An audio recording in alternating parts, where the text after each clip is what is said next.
Hola, soy Raúl Jeremías Soriano Gómez y te invito a que escuches esta explicación de hoy día sábado 14 de enero del 2023. Vamos a darle lectura a la primera lectura que tenemos, que es la carta a los Hebreos. Hermanos, la palabra de Dios es viva y eficaz, más tajante que espada de doble filo. Penetra hasta el punto donde se dividen alma y espíritu, coyunturas y tuétanos. Juzga los deseos de las intenciones del corazón. Nada se oculta, todo está patente y descubierto a los ojos de aquel a quien hemos de rendir cuentas. Así pues, ya que tenemos un sumo sacerdote grande que ha atravesado el cielo, Jesús, Hijo de Dios, mantengámonos firmes la confesión de fe. No tenemos un sumo sacerdote incapaz de compadecerse de nuestras debilidades, sino que ha sido aprobado en todo, como nosotros, menos en el pecado. Por eso, comparezcamos confiados ante el trono de la gracia para alcanzar misericordia y encontrar gracia para un auxilio oportuno. Esta es palabra de Dios. Te alabamos, Señor. El salmo es el Salmo 18. El responso es: tus palabras, Señor, son espíritu y vida. La ley del Señor es perfecta y es descanso del alma. El precepto del Señor es fiel e instruye a los ignorantes. Los mandatos del Señor son rectos y alegran el corazón. La norma del Señor es límpida y da luz a los ojos. El temor del Señor es puro y eternamente estable. Los mandamientos del Señor son verdaderos y enteramente justos. Que te agraden las palabras de mi boca y llegue a tu presencia el meditar de tu corazón, Señor, roca mía, redentor mío. Esta es palabra de Dios. Gloria al Padre, al Hijo y al Espíritu Santo, como en un principio, ahora y siempre, por los siglos de los siglos. Amén. Vamos a leer ahora el Evangelio de Marcos, capítulo 2, del 13 al 17. ¿Qué dice? Dice: en aquel tiempo Jesús salió de nuevo a la orilla del mar. Toda la gente acudía a él y le enseñaba. Al pasar vio a Leví, el de Alfeo, sentado al mostrador de los impuestos, y le dice: sígueme. Se levantó y lo siguió. Sucedió que mientras estaba él sentado a la mesa en casa de Leví, muchos publicanos y pecadores se sentaban con Jesús, y sus discípulos, pues eran muchos los que lo seguían. Los escribas de los fariseos, al ver que comía con pecadores y publicanos, decían a sus discípulos: ¿por qué come con publicanos y pecadores? Jesús los escuchó y les dijo: no necesitan médico los sanos, sino los enfermos. No ven, no he venido a llamar a justos, sino a pecadores. Esta es palabra de Dios. Gloria y honor a ti, Señor Jesús. Bueno, en la primera lectura de los Hebreos, capítulo 4, tenemos algo interesante, algún mensaje que se nos está proporcionando por medio de esta escritura. Es muy importante, recuerden, verlo de una forma teológica, no solamente de una forma histórica o de una forma literal. Tenemos que encontrar el mensaje que Dios nos da a cada uno de nosotros. ¿Y cuál es ese mensaje que nos da? Bueno, pues aquí lo vamos a entender. Dice que la palabra de Dios es viva y eficaz. Muy claramente te está diciendo, la Sagrada Escritura está viva, no está muerta, no es solamente historia. Recuerden que tenemos en la Sagrada Escritura libros históricos, libros proféticos y libros didácticos. En el Antiguo Testamento está compactado los judíos en 24 libros. El canon breve nada más tienen 39. Nosotros, de canon largo, tenemos 46 libros. Bueno, pues en esos libros que tenemos en la Sagrada Escritura, tenemos libros históricos, tenemos libros proféticos y didácticos. Los libros proféticos, tenemos 4 libros proféticos muy importantes, que es de los profetas mayores, que es Isaías, es Jeremías, es Ezequiel y es Daniel. Y tenemos 12 profetas menores, que es Oseas, Joel, Amós, Abdías, Jonás, Miqueas, Nahum, Habacuc, Sofonías, Ageo, Zacarías y Malaquías. Esos son libros proféticos, nos dan una profecía de la venida de nuestro Señor Jesucristo.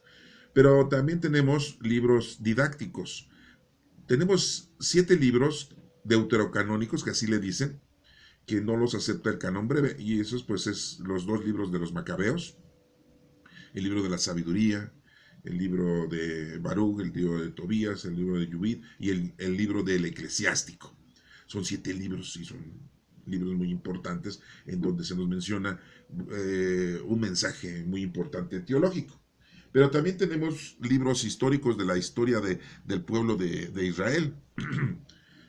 Tomando en cuenta también el Pentateuco, que para los judíos es la Torá, que son los 5 primeros libros de la Biblia, nosotros le decimos Pentateuco, Penta 5, Teuco libros, ¿no? Pentateuco, que es el Génesis, el Éxodo, Levítico, Números y Deuteronomio. Ellos le dicen la Torá a los judíos. Pero tenemos los libros históricos de los judíos, de toda su historia. Tenemos el libro de Josué, que es seguidor después de Moisés. Tenemos los 2 libros de los reyes. Tenemos los 2 libros de Samuel. Tenemos los 2 libros de las crónicas. Y tenemos el libro de Esdras, de Nehemías. Tenemos el libro de Ruth. Tenemos el libro de Esther.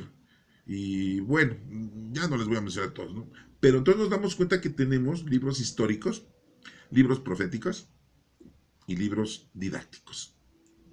Es muy importante. Entonces, la palabra de Dios está inmersa ahí. Bueno, pero en el Nuevo Testamento tenemos 27 libros. Y los 4 evangelios que tenemos, que logramos rescatar, ¿verdad? ¿Sí? Mateo, Marcos, Lucas y Juan, en donde Mateo fue discípulo de nuestro Señor Jesucristo, apóstol de nuestro Señor Jesucristo. Marcos fue amigo de Pedro y de Pablo, más de Pedro que de Pablo, era pariente de Bernabé, y escribe su evangelio, el primer evangelio que se escribe en los años 60. Después fue escrito el de Mateo, y después fue escrito el de Lucas, y después escrito el de Juan. Recordando que Juan fue apóstol de nuestro Señor Jesucristo. Juan Marcos, el evangelio, pues no conoció a nuestro Señor Jesucristo, tampoco Lucas. Y de hecho Lucas ni era judío.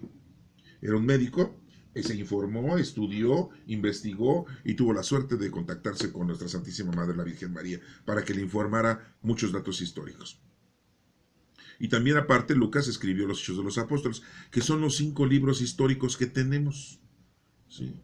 El último libro de la Sagrada Escritura del Nuevo Testamento, pues es el libro de la Revelación, vulgarmente dicho, el Apocalipsis, ¿no? Así como para ponerle mucho miedo, ¿no? Bueno. Y tenemos cartas, una carta de los hebreos que no sabemos de quién la escribió, que es la que tenemos ahorita aquí. Y tenemos 2 cartas de Pedro, tenemos 3 cartas de Juan, tenemos una carta de Santiago y una de Judas. Dicen que Santiago y Judas pues, eran los medios hermanos de nuestro Señor Jesucristo, los hijos de José. Bueno, no lo sabemos. Es muy difícil saber con exactitud eso. Y tenemos otras cartas escritas, 13 cartas escritas por Pablo. ¿Sí? Escribió a los romanos, a los corintios, 2 cartas a los corintios, a la iglesia de Tesalónica, le escribió 2 cartas a la iglesia de Colosenses, a los filipenses. Tenemos una carta de Efesios, a los Gálatas, ¿sí? Tenemos a Timoteo, ¿sí? 2 cartas a Timoteo, y Tito, y a Filimón. Bueno, son 13 cartas que escribió Pablo. Ahí tenemos la palabra de Dios. Ahí está escrita la palabra. Entonces, por eso dice aquí, la palabra de Dios es viva y eficaz. Si tienes algún problema, escudriña la Escritura y lo vas a resolver. Está ahí, está inmersa toda la problemática, la solución de los problemas, ahí están en la Sagrada Escritura. Y todo lo que tienes que hacer. Dice, basta gente que en la espada de doble filo dice, sí, tú conoces la palabra de Dios y no te queda otra más que conocer, amar y servir a Dios. Si no lo quieres hacer, pues es una espada de 2 filos. No lo haces. Penetra hasta el punto donde se divide el alma y el espíritu, así lo dice. Coyunturas y tuétanos. Juzga los deseos de las intenciones del corazón. Pero ahí está toda la ley. Está la ley de Dios ahí. Nada se oculta, todo está patente y descubierto a los ojos de aquel quien hemos de rendir cuentas, que es a nuestro Padre Dios. Es al único que le vamos a rendir cuentas. Así pues ya tenemos un sumo sacerdote grande que ha atravesado el cielo, Jesús, Hijo de Dios, mantengamos firme la confesión de fe. Pues sí, nuestro Señor Jesucristo ya vino por nuestros pecados, a morir por nuestros pecados, presentes, pasados y futuros. ¿Sí? Nada más nos dejó amar a Dios sobre todas las cosas y a tu prójimo como a ti mismo. Nos enseñó a orarle a nuestro Padre Dios, nos dejó la herencia que es el Espíritu Santo. ¿Sí? Nos ha dejado la palabra explícita para que la entendamos. No tenemos un sumo sacerdote incapaz de compadecerse de nuestras debilidades, sino que ha sido probado en todo como nosotros, menos en el pecado. Nuestro Señor Jesucristo fue igual que todos nosotros, excepto en el pecado. Sí, también iba al baño, comía, orinaba, se dormía, Lógico, tenía un cuerpo de ser humano. Por eso comparezcamos confiados ante el trono de la gracia para alcanzar misericordia y encontrar gracia para un auxilio oportuno. Cumplamos con los dones del Espíritu Santo para poder después ofrecerle a nuestro Padre Dios ese trabajo. Y ese trabajo debe estar inmerso en ayudar a los demás. Obras de misericordia corporales y espirituales. ¿Se dan cuenta de lo que está hablando la carta de los Hebreos? Bueno, en el Salmo responsorial que dice, tus palabras, Señor, son espíritu y vida, pues sí, nos da sabiduría, nos da conocimiento, podemos discernir, podemos entender la vida y entender que el Señor nos ha dado casa, vestido y sustento y que siempre nos da trabajo, salud. Y si tú tienes problemas de alguna, pues sí, conoce a Dios, ámalo y sírvelo y vas a encontrar tranquilidad y paz, pero desafortunadamente andamos metidos en lo mundano, en lo terrenal, en lo material, ¿sí? En complacer nuestros cinco sentidos, y eso nos desvía. La ley del Señor es perfecta, así lo dice el Salmo. Acuérdense que lo escribió David, ¿eh? La ley del Señor es perfecta, ¿eh? Y es descanso del alma. Pues si lo conoces te vas a dar cuenta que sí, ¿eh? El precepto del Señor es fiel e instruye a los ignorantes, pues sí. Uno era ignorante al conocer la palabra de Dios, pues te vuelves una persona capaz, ¿sí? Y conoces a Dios, y entonces, pues todas las cosas cambian, te conviertes y empiezas a hacer la cosa correctamente. Y eres otra persona totalmente bien. Los mandatos del Señor son rectos y alegran el corazón. Fíjese lo que dice, ¿eh? Acuérdate que la ley de Dios fue hecha para nosotros, no para que nosotros nos martirizáramos. Ah, sí, porque hay gente que dice, ay, voy a cumplir los 10 mandamientos, no matarás, ay, no he matado, no mentirás, ay, hoy no dije mentiras, no. Miren, la ley de Dios está puesta para que tú uses la ley de Dios y hagas bien las cosas en la vida, pero no para que estés temeroso, estés castigado, estés dolido, estés sufriendo, estés temeroso, estés con un pesar y tengas traumas. No, la ley de Dios es para que te vaya guiando qué es lo que tienes que hacer y qué es lo que no tienes que hacer. Un ejemplo, ¿no? Ves que a una señora se le cae su monedero. Pues si eres una persona con conocimiento de Dios, le levantas el monedero, vas y le alcanzas, señora, se le cayó su monedero. Sin revisar si trae dinero o no trae dinero, si trae alhajas o no trae alhajas. No importa, se le cayó y se le da. Se le cayó su celular, pues también, ¿no? ¿Sí? Que a alguien se le olvidó su celular o su bolso o sus llaves, pues se las das, ¿no? No andas investigando ni teniendo malos pensamientos. Me voy a quedar con el dinero, me voy a quedar con el monedero, me voy a quedar con las alhajas, me voy a quedar con las llaves para ver si son las del coche y me llevo el coche. Sí, ¿no? Cuando conoces a Dios, tienes que tener una conciencia pura y sana. Tienes que ayudar a los demás, ¿sí? A algún enfermo, a algún paralítico, ¿sí? A un minusválido, ¿sí? A un huérfano, ¿sí? Y no, pues todo lo contrario. El ser humano hoy en la actualidad se aprovecha de todo. ¿Por qué? Porque no tiene la dirección del conocimiento de la palabra de Dios. Por eso aquí dice, te alegra el corazón si conoces la palabra de Dios. La norma del Señor es límpida y da luz a los ojos. Te va guiando, te va diciendo qué es lo que tienes que hacer y cómo lo puedes solucionar. Yo te invito a que leas la Sagrada Escritura, te invito a que la estudies, que la puedas interpretar, no sin antes pedir al Espíritu Santo que te guíe. Acuérdate que ya tenemos al Espíritu Santo con nosotros, dentro de nosotros, y si lo tienes de una manera institucional, si lo tienes de una manera sacramental, pues con mayor razón. El Espíritu Santo te va a guiar y te va a decir qué es lo que tienes que hacer. Yo no te voy a mandar a que vayas a una iglesia, que vayas con un pastor, que vayas con un guía espiritual, que vayas con un sacerdote, con un presbítero, no, que vayas a una iglesia. No, no, no, no, no, no, no. Pídele al Espíritu Santo, Él es el guía. Sí, no. Dejémonos de tonterías y estupideces, ¿no? El temor del Señor es puro y eternamente estable. Los mandamientos del Señor son verdaderos y enteramente justos, pues sí. No hay nada de que es injusto el mandato que nos da el Señor. No. Todos sus mandamientos son justos, son rectos y nos ayudan a bien vivir y a ser felices. No nos dice que hagamos a un lado las cosas materiales y mundanas y complacer nuestros sentidos y nuestra sexualidad. No. Pero desafortunadamente le das tú más auge a todo esto que te acabo de decir que a las cosas espirituales. Debe de haber una balanza, debes de vivir de una manera espiritual y de una manera corporal, como lo hizo nuestro Señor Jesucristo.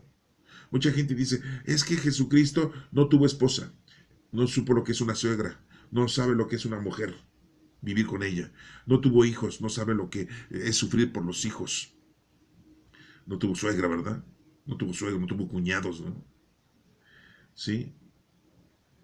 En la Sagrada Escritura puedes encontrar toda la solución de todas esas manifestaciones que te acabo yo de explicar. Y no necesariamente de que Jesús las haya tenido en su propia vida, sino nos ha explicado qué es lo que debemos de hacer, ¿sí?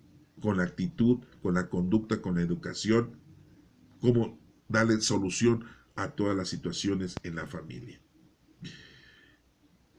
Que te agraden las palabras de mi boca, dice nuestro Señor, y llegue a tu presencia el meditar de mi corazón. Señor, roca mía, redentor mío. Pues sí, el Señor es nuestra roca, el Señor es nuestro redentor, Jesucristo es nuestro Salvador.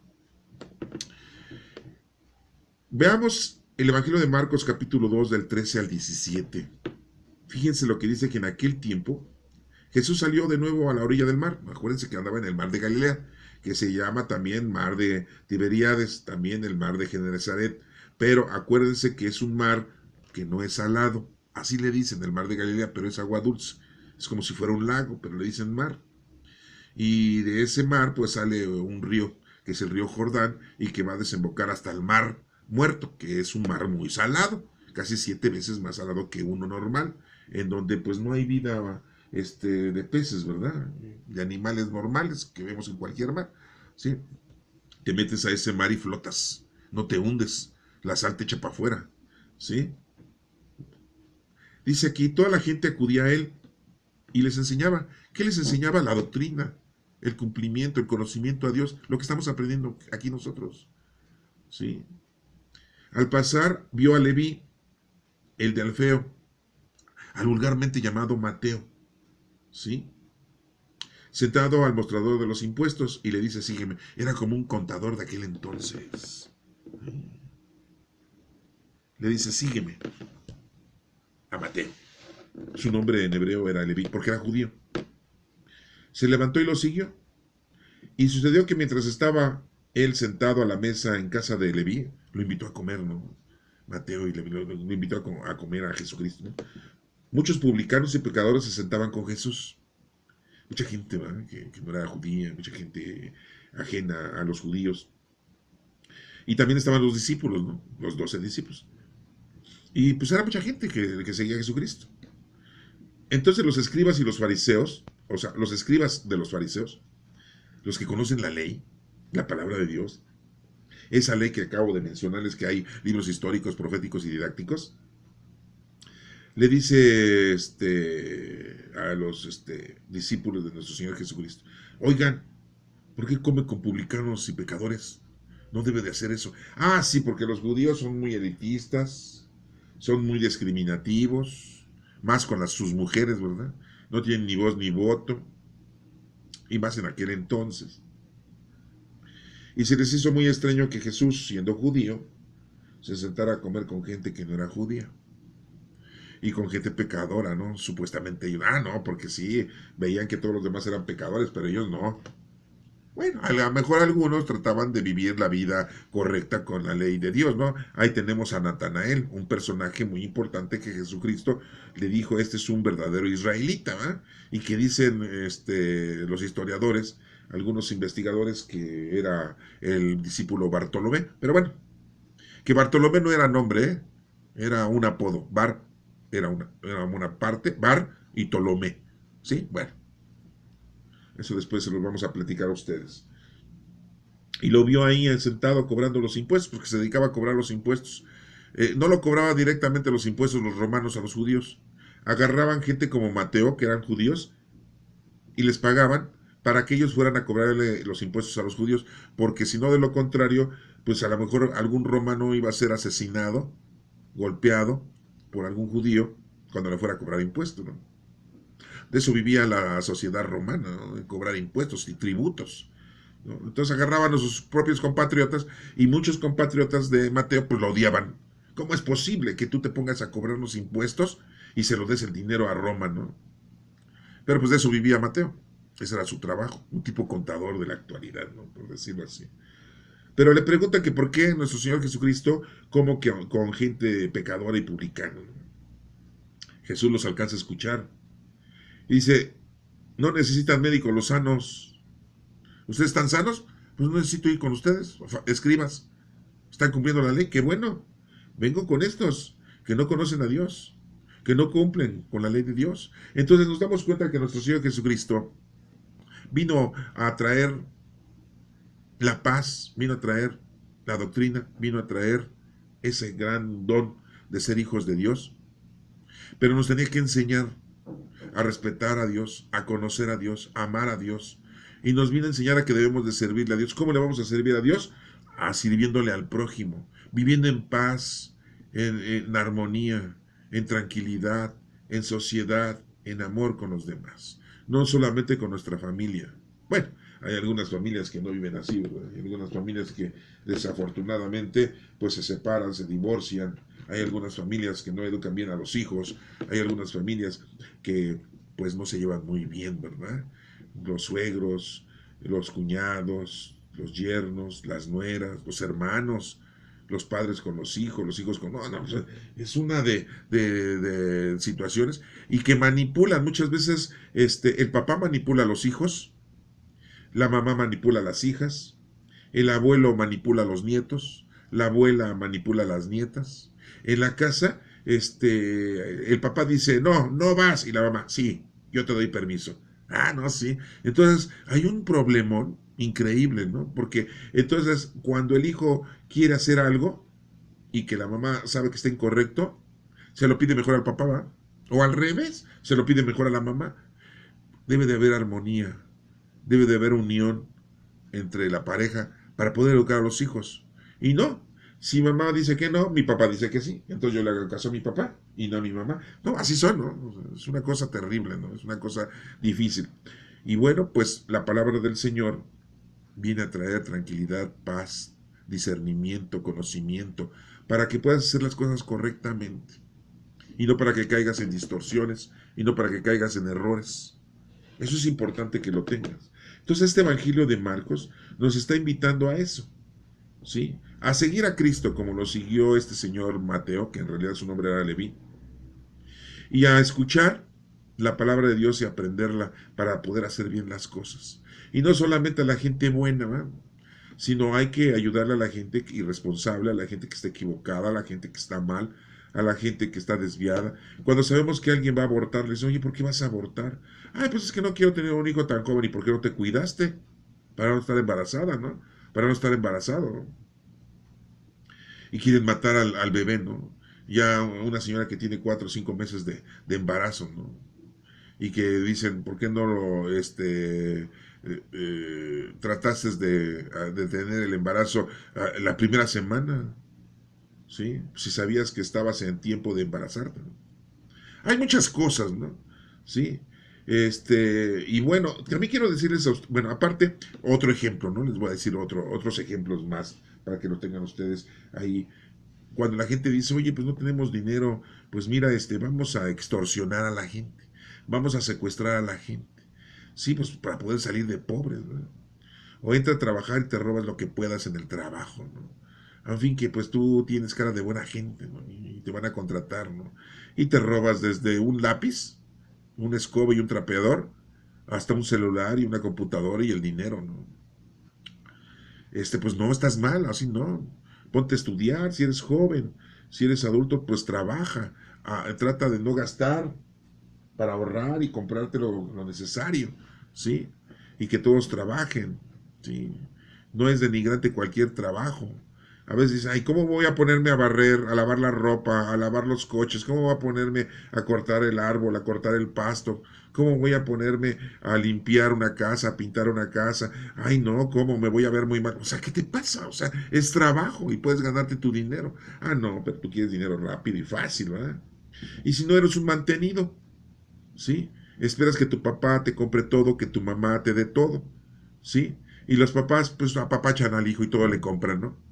Todo le compran. En vez de que lo forcen a que se ponga a trabajar. ¿No quieres estudiar? Ponte a trabajar. ¿Estás estudiando y quieres? Pues apúrate, yo te voy a mantener hasta que acabes tus estudios, pero después te pones a trabajar. Ah, no. Sí. Todo lo apapachan los papás y las mamás a los hijos y los echan a perder. Todo les dan. Papá, quiero un celular de 25,000 pesos. Ahí se lo compran. Papá, quiero un coche. Ahí se lo compran. Papá, quiero una motocicleta. Ahí se lo compran, ¿no? Sí. Papá, dame dinero para ir a pasear y ahí se lo dan, ¿no? Ah, es que es tu cumpleaños, es que es Navidad, es que es Año Nuevo, ¿sí? Es tu santo, ¿no? Con pretextos, ¿no? Y todo le dan, ¿no? A los hijos, ¿no? Y los hijos agarran el dinero, se emborrachan, agarran el dinero, se drogan, agarran el dinero, y como el Evangelio dice, va y lo riega con prostitutas, ¿no? Y de mala vida, ¿no? Hermanos, hemos escuchado hoy estas lecturas en donde, pues, el Señor es quien nos puede dirigir nuestra vida y puede dirigirla muy bien. La cosa es que lo conozcas, estudies y te prepares para que verdaderamente tu vida sea benévola. Si Dios te dio una casa, pues es una casa. Ah, no quieres una mansión. Te dio un departamento, pues es un departamento. Te dio unos cuartitos, pues son unos cuartitos que Dios te está dando. ¿Qué es lo que lograste tú alcanzar con tu trabajo? Ah, no quiero más y más. ¿Por qué? Porque eres avaricioso. Sí. No es que tú seas convenenciero, ¿sí? Y que te conformes, conformista, no. Pero debes de entender, ¿sí? Tu situación. Hay gente rica y hay gente más rica y hay gente más rica. Y hay gente pobre y hay gente más pobre y hay otra gente más pobre. Sí, ¿no? Porque tú agarras y dices, ay, pues yo nada más vivo en unos cuartitos, ¿verdad? No tengo ni coche, sí, pero hay gente que vive en la calle. Ay, no, es que es gente holgazana. Ah, no, no, no. Hay gente que duerme en las calles, ¿no? Sí, y que no tiene que comer. Entonces son más pobres todavía que tú. Sí. Bueno, pues ahí se los dejo para que lo mediten. Pídanle al Espíritu Santo que les indique qué es lo que deben de aprender y qué es lo que deben de entender. Puedes volver a leer estas lecturas, esta lectura de los Hebreos capítulo 4, este Salmo responsorial capítulo número 18 y esta lectura de Marcos en donde está haciendo el llamado Jesucristo a Mateo, que es el capítulo 2 del 13 al 17. Que Dios te bendiga.